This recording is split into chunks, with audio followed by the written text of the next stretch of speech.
Thank you again for joining me this week. We've reached mid-March and our county charter requires the executive to introduce the recommended operating budget for the next fiscal year.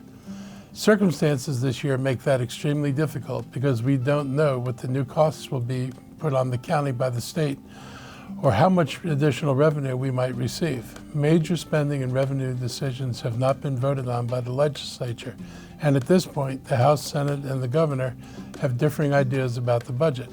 Without knowing what we're obligated to spend or likely to receive from the state, it's not possible to create a final budget. To give you an idea of what's not known, revenues could go up from anywhere from $0 to $75 million, while costs could go up anywhere from $0 to $55 million or more.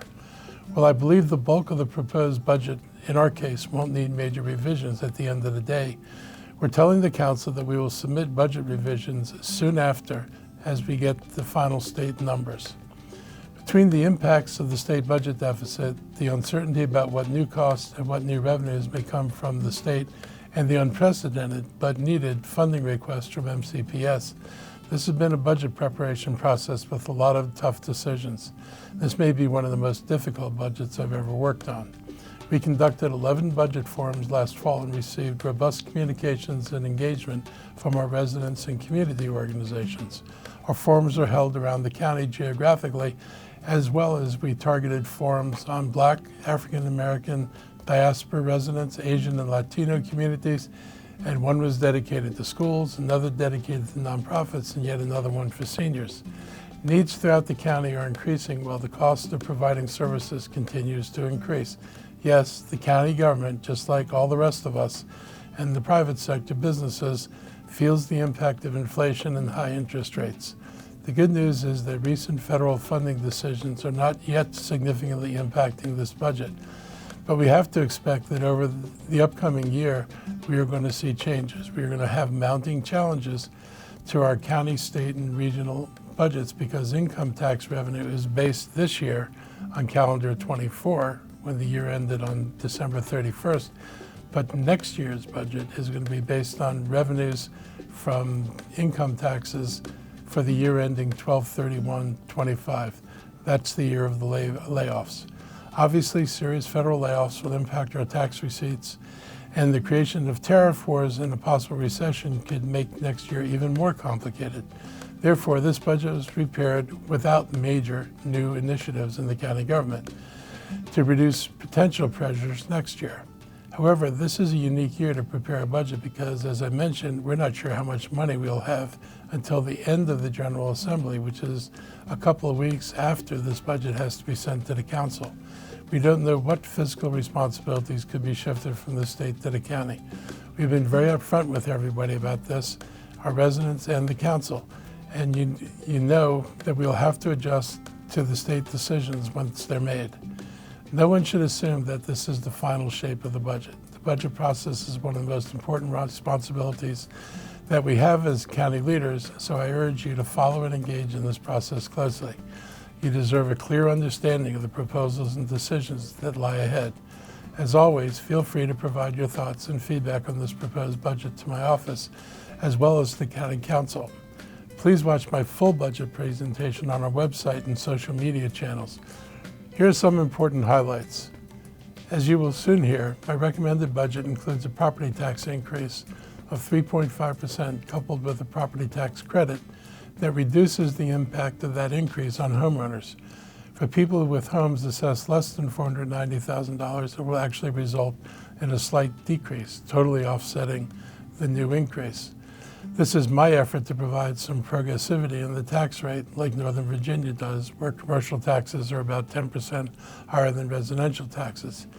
Even with our proposed increase, our property taxes are lower than Howard County, which is at $1.33, Frederick, which is at $1.11, Prince George's County is around $1.30, Fairfax County, and this is interesting, note this for all the Virginia counties, Fairfax County is $1.14 on residential, $1.26.5 on commercial, Alexandria is $1.13.5 on residential and $1.26 on commercial, and Arlington is $1.04 and $1.16 on commercial.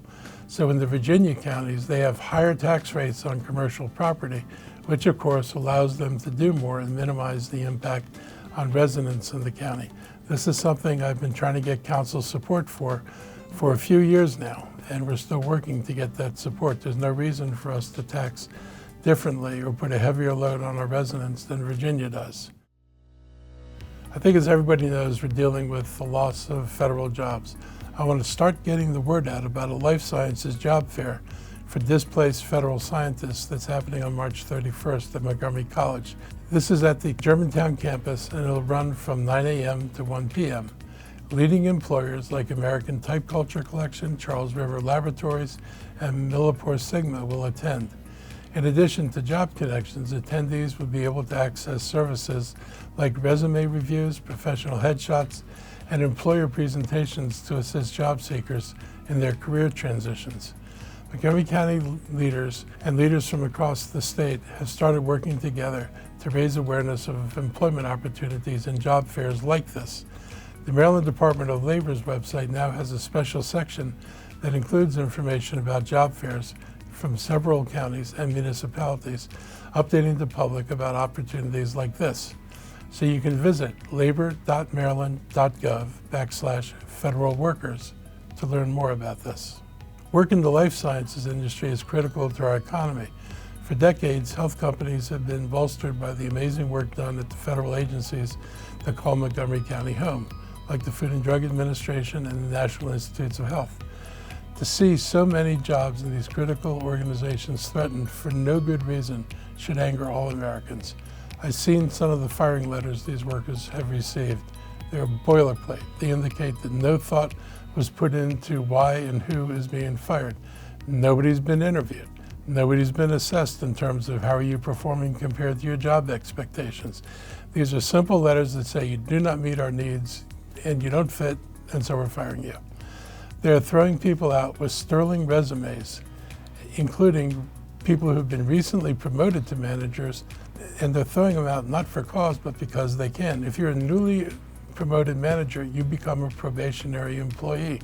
I don't think a lot of people realize that. So people were newly promoted, and then they deemed them as probationary, and they fired them. These are people with decades of experience over there. No decisions are being made based on operational efficiency and opportunities to achieve the same outcomes through better organizing. No one has studied the needs of the organization or the roles that people play. Like many others, I'm astounded by the attack on NIH and FDA and research programs they fund with universities across the country.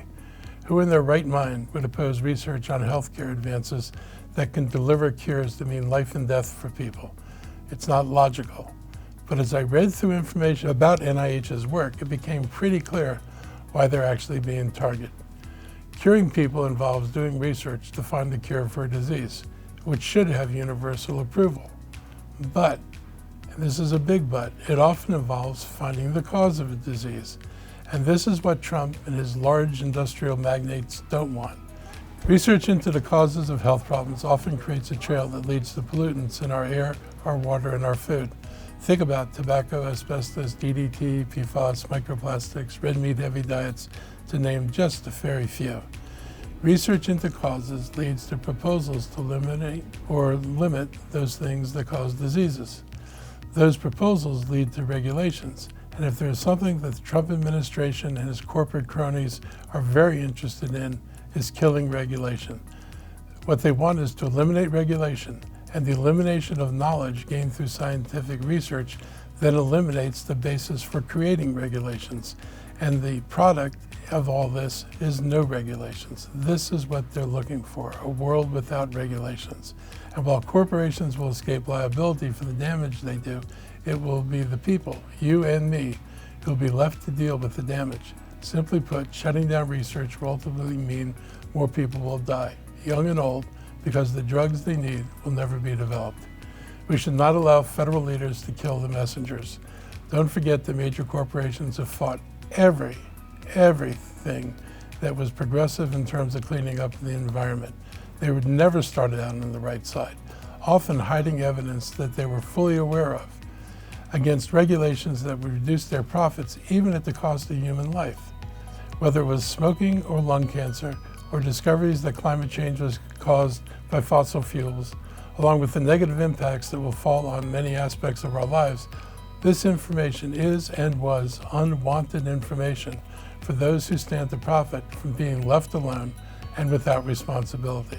If not for the clinical trials and research done by these civil servants year after year, we would still be in the Stone Age of medicine. I was reminded of this past week when I saw Dr. Francis Collins attended the Rally for Science in DC.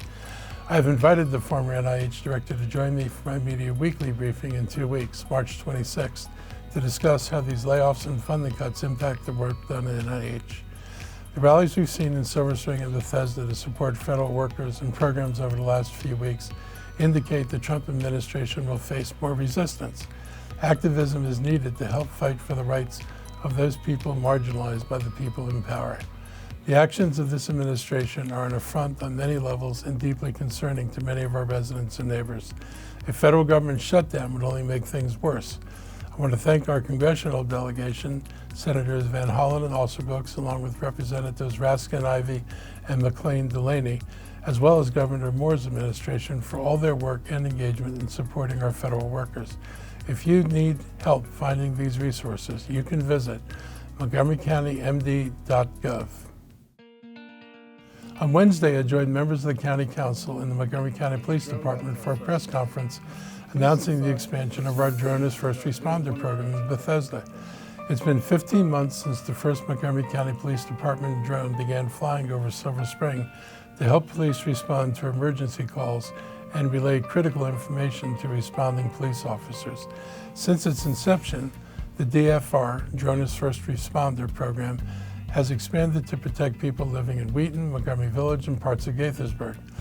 And as a spoiler alert, my proposed budget for fiscal year 26 adds 2 more drones. The program is developed into a national recognized model by the ACLU in balancing effective public safety and transparency and accountability. This balance is achieved through the structure of the program. For example, these drones are never on their own patrolling from above. Rather, they are almost always prompted by a resident's call for service. While they respond to calls, the camera is pointed up and not in surveillance mode. It only goes to surveillance mode when it arrives on the scene of a crime. Also, every call is mapped and maintained on the website for public scrutiny. You can access the dashboard by visiting remotedronesense.com dashboard MCPD-DFR. So far, this program has flown over 2,000 calls, and around 70% of the time, they arrive before the first responding police officer is on the scene. Once the drone arrives overhead, the pilot can begin providing information to responding officers on the ground in real time. This allows the officers to respond more efficiently and safely for themselves and members of the public. We could provide example after example of instances where arrests have been made based on drone information. There are instances where limited personal resources can be diverted based on drone observations prior to their arrival. Calls where the responding officer can make a more or less cautious approach appropriate to the situation the drone is observing. In another example, a 911 caller told the operator that a man was waving a gun in a public space. When the drone arrived, it was clear that the man was actually holding a phone. That information was forwarded to the police, and it changed the entire nature of the police response, and it kept the public and that person safe. As we are prepared for the launch of the Bethesda drone, we held public meetings about the drone program at Bethesda Chevy Chase High School last summer to get community buy-in and address questions or concerns from the residents. Drones are one of several tools we're using to improve public safety. We will continue to embrace new technology and use the techniques that work to prevent crime. Drones help us save time and resources, but they cannot replace an officer. I want to thank Chief Mark Yamada and the MCPD leaders who've embraced this addition to the police department. We saw crime drop 7% in 2024, property crime dropped 6%, motor vehicle thefts dropped 15%, and carjackings plummeted 43%. There were also fewer homicides in 2024, 19 down from 29 in 2023. Those trends have continued into this year, and in some cases they've actually accelerated downwards over the first few months of 2025. We continue to signal criminals that if they come to commit crimes in this county, we're going to do everything we can do to catch them and prosecute them. For more information on our Drone as First Responder program, please visit the MCPD website at montgomerycountymd.gov/POL. On Tuesday, I got the opportunity to update the community on Montgomery County's Climate Action Plan with the release of our annual report.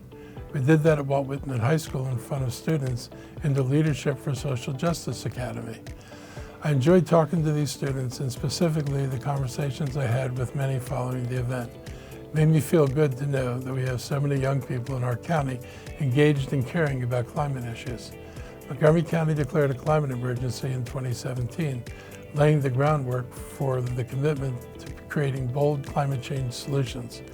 Before we even developed the roadmap, we set national leading goals through extensive community input, and then we created an ambitious and actionable climate action plan in 2021. Our goal remains to reduce greenhouse gas emissions or climate change pollution by 80% by 2027 and 100% by 2035. The plan charts the way to meet the county's climate challenges, become resilient to a changing climate, and address environmental injustices of the past. The county has started 78 of the 86 actions in the Climate Action Plan and made significant progress or completed 55 of those actions. As always, money is the biggest limiter on the speed of our progress, along with commercialization of cutting-edge tech that could bend the cost curve in a favorable direction for us. The county has reduced greenhouse gas emissions 31% between 2005 and 2020, despite a 13% increase in population during this time. We get our emissions data from Metro Washington Council of Governments, and 2020 was the last year data was published, with an update expected later this year. In 2020, residential and commercial buildings made up 49% of emissions, with transportation taking the next 40%. Just a couple of weeks ago, we enacted our Building Energy Performance Standards, or BEPS regulations, and I thank the County Council for the unanimous approval of these regulations. BEPS is a major step forward in achieving our Climate Action Plan goals. With BEPS, we're striking the right balance, reducing carbon pollution and supporting jobs while giving building owners a clear, flexible, and fair path to compliance. Over the long run, these regulations will reduce greenhouse gas impact of building operations, addressing 15% of the entire gas emissions countywide. We're only one of 14 cities and counties in the nation with these sorts of standards. But finally, at the end of the day, the county government can do all this stuff. We can change all our buses and clean up all our buildings, but if the residents don't do the same thing, if we're not seeing the adoption of more electric vehicles, more solar panels, more electric heating and cooking than we have currently, it will be impossible to achieve the climate change goals. These goals aren't just the government's goals, but they're goals that require the involvement of everybody in the community. And so I'd urge everybody to think about this. It's pretty clear where we're going. It's pretty clear that the future is not good. Many of you, like me, have children and grandchildren. We are leaving them a very difficult mess, and one that's certainly going to have negative impacts on their futures. We ought to be doing everything we can collectively through the government and individually to reduce our impacts on the climate. The county has used its Green Bank, and we've deployed $37 million in clean energy and climate resilient projects, leveraging an impressive $129.5 million in total investments, with a 2.5 times return in the private sector funding. This includes 60 projects across public, commercial, residential, and nonprofit sectors. The Capital Area Solar Switch program had successfully registered 1,843 households and small businesses to learn about solar and to participate in a group buying program. And the county has 3 microgrid projects at key locations: the Equipment Maintenance Transfer Operations Center, the 6th District Police Station, and the Public Safety Communications Center. These microgrids will provide crucial emergency power in case of an extended power outage. To reduce our transportation emissions last year, we completed our zero-emission bus transition plan to transition the entire bus fleet to zero-emission vehicles by 2035. And to address greenhouse gas emissions from waste management, the county expanded its recycling and reuse program, allowing residents to drop off mattresses, textiles, and plastic films, as well as durable medical equipment at the Shady Grove Processing Facility and Transfer Station. This year we launched the Climate Smart campaign, asking the public to sign the pledge of taking small actions at home to reduce your carbon footprint. Changes like taking the metro or bus instead of driving when you can, recycling, switching to energy-efficient light bulbs, and installing solar panels on your roof, all are things that you can do that make a difference. As a county, we're leading by example. It would make an even bigger impact if more residents help. Together, let's confront this challenge head on and advance a healthier, more sustainable future for Montgomery County. Use the QR code on the screen to take a pledge and commit to simple, actionable steps that actually make a difference. Remember, small actions can lead to big changes. Throughout the month of March, we're putting the spotlight on outstanding women in our community. The Montgomery County Commission for Women, in partnership with Montgomery Women, is proud to recognize the outstanding recipients of the 2025 Women Making History Award. The award honors 30 women in Montgomery County who are making a real difference, whether through their leadership, advocacy, or dedication to their communities and professions. These women are driving change, breaking barriers, and working toward a more equitable and inclusive future for all of us. 30 women have earned a Women Making History Award. You can read more about them online and through their profiles posted on the Commission for Women's social media feeds. These women are a diverse group who represent the best of Montgomery County. Their commitment to service is inspiring, and they remind us of the progress we've made and the work we still have to do. Change doesn't just happen. It's driven by people who are willing to stand up, speak out, and do the work. The women being honored with this award have done exactly that. They're making Montgomery County stronger, more just, and more inclusive, and their contributions deserve to be celebrated. But we also know that the fight for equity is ongoing. We need to keep pushing for policies and opportunities to ensure that every woman in our community can thrive. In April, these remarkable women will be recognized on the Women Making History celebration. Let's take time to celebrate their work, share their stories on your social media, and recommit to building a future where all women in Montgomery County have the opportunities and support they deserve. That's a wrap for today. I hope you have a great week, and I'll be back again soon.